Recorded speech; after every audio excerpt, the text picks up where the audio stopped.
আজকের লাঞ্চ মেনুতে কি আইটেম বানালাম একটু দেখাই আপনাদের। এই যে মেয়ের জন্য লাঞ্চে বানিয়েছিলাম সব রকম সবজি, মানে আলু, পটল, ঝিঙে, ব্রকলি, বিনস দিয়ে আর শোল মাছ দিয়ে ঝোল। তো মেয়েকে চেষ্টা করি প্রতিদিনই মাছটা খাওয়ানোর, মাছ, ডিম এগুলো।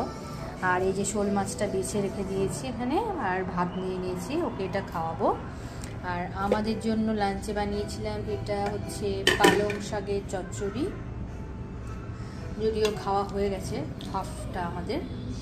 এই যে, আর তার সাথে এখানে করেছিলাম হচ্ছে পটল চিংড়ি, আর চিকেন করেছিলাম কিন্তু প্রেসার কুকারে। চিকেনটা খাওয়া হয়ে গেছে, তো খাওয়ার পরে আজকে আমি ভিডিওটা করছি।